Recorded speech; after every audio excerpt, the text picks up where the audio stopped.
T'as regardé énormément de bons animes, tellement que ça devient compliqué de trouver des masterclass. Ne cherche pas plus parce que t'es au bon endroit. J'ai regardé beaucoup. Non bah ça va, on a compris. Beaucoup d'animes et j'ai réussi à trouver 4 animes incroyables que tu dois absolument regarder. Aujourd'hui je suis content parce qu'il y a du très haut niveau dans cette vidéo. Comme d'hab, si t'as aimé, tu peux lâcher un petit like, ça fait plaisir et ça aide beaucoup. Ton objectif ça sera les 3000. Je compte sur toi et en commentaire tu vas me mettre le meilleur antagoniste parce que je vois que ça débat encore. Bref, on est là pour les animes et crois-moi, tu seras pas déçu. Francis, balance-moi ce petit générique.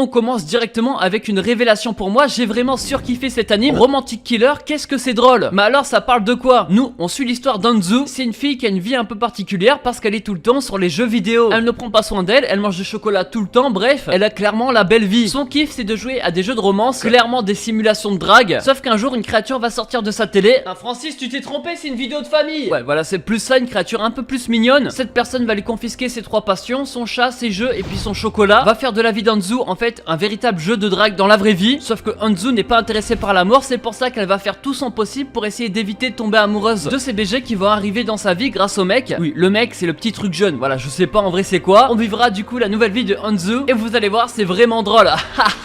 Bon là j'avoue je me suis forcé à rigoler. Mais en vrai de vrai c'est une bonne découverte. Déjà l'animation est incroyable, mais l'humour également, c'est un mélange entre l'imagination du perso principal, du choix de faire intervenir un narrateur des fois pour des situations drôles également, mais aussi tout simplement grâce à Anzu car elle ne veut pas tomber amoureuse des mecs et pourtant de fil en aiguille elle sera forcée à être dans des situations romantiques et comment elle essaye d'esquiver ça, bref c'est incroyable. Personnellement je le vois un peu comme une parodie, ça reprend tous les codes des romances harem inversé, triangle amoureux, tout ce que tu peux retrouver dans des romances. En plus moi j'ai plutôt bien aimé les personnages, j'avais peur que ça manque de développement sauf qu'en fait il n'y avait pas besoin de tout ça parce que tout est centré autour de Anzu. Romantic Killer c'est dispo sur Netflix et c'est incroyable, je pèse mes mots. Il touche pour genre comédie, romance, school life, slice of life et pour thème harcèlement, harem inversé et triangle amoureux. Regarde-le. Le second qu'on va parler aujourd'hui, c'est un anime qui a pas fait beaucoup de bruit. Ouais, je suis l'anime, je fais du bruit.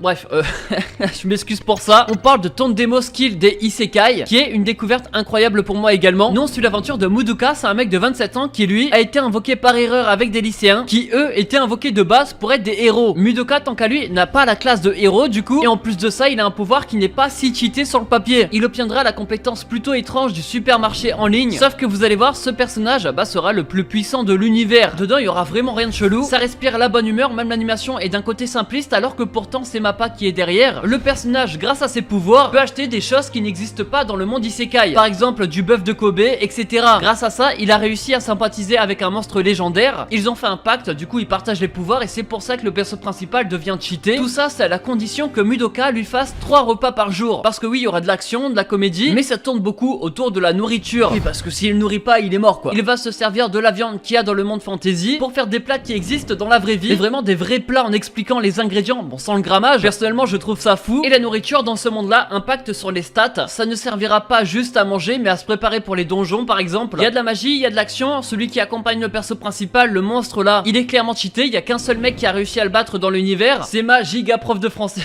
À chaque fois on dit on arrête, là on arrête vraiment avec ça. Ça respire la bonne humeur, devant t'auras aucun problème, c'est pour ça que je te conseille Hero Skill achat en ligne. C'est dispo sur Crunchyroll, il touche pour genre action, aventure, comédie, fantasy, isekai et pour thème autre monde et gastronomie. Et encore une fois je le répète, moi j'ai vraiment surkiffé. Ça sera le cas comme le prochain anime. On parle bien évidemment de Buddy Daddies, celui qui ressemble un peu beaucoup à Spy X Family, mais bref, ça parle de quoi? On suit l'aventure de Kazuki et Rei, ces deux mecs qui habitent ensemble. Ils sont en colocation et ça tombe bien parce qu'ils travaillent également ensemble. On va pas se mentir, c'est des espions. Sauf qu'un jour pendant une mission, ils vont trouver une jeune fille qui cherchait clairement son papa. Ils vont donc décider de la garder. Sauf que mélanger travail professionnel et éducation, ça ne sera pas si facile que ça, surtout qu'ils ont pas l'habitude. Ça va leur causer vraiment beaucoup de problèmes. Au cours de l'histoire, on s'attache vraiment à tous les personnages. Ils ont chacun une personnalité un peu spéciale. Kazuki, lui, c'est le blond. C'est quelqu'un d'extraverti qui sort beaucoup pour faire la fête avec des filles, on va pas se mentir. Rei, lui, c'est le gars blasé qui joue aux jeux vidéo tout le temps. Et il y a la fille Miri qui casse la tête même aux spectateurs. On va s'attacher à la famille petit à petit, car on la suit vraiment depuis leur première rencontre. Et en plus, la fin, le dernier épisode, les gars, vous n'êtes pas prêts. Comme tous les animes, ça fonctionne fonctionne de la même manière. C'est des images qui se succèdent pour donner un effet de mouvement.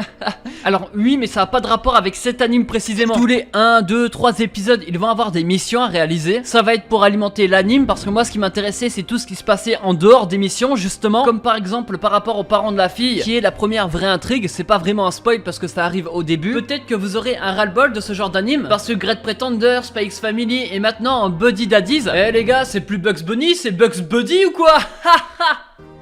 Fait pas très beau aujourd'hui quand même. Faut savoir que sur le papier ça a l'air de se ressembler, sauf qu'en fait c'est pas du tout pareil. C'est pour ça que je te conseille Buddy Daddies, dispo sur Crunchyroll. Il touche pour genre action, comédie et drame, et pour thème assassinat, colocation, crime, family et yakuza. Regarde-le. Le dernier anime c'est un anime de saison, un isekai que j'attends beaucoup. Un anime d'action où le perso principal est cheaté. On parle bien sûr de isekai des cheat skills. On suit l'aventure d'un mec s'appelle Yuya Tenjo. Il est victime d'harcèlement. Tout ça c'est à cause de son physique, et du coup le mec il complexe de ouf. Et pourtant il garde toujours la bonne humeur, il arrive à trouver du réconfort pendant ses vacances. Un jour, le perso principal va nettoyer sa maison, qui était en fait à son grand-père qui est décédé malheureusement. Il va tomber dans une pièce où il était jamais rentré parce que son grand-père collectionnait des trucs dedans. Vous allez jamais deviner sur quoi il est tombé.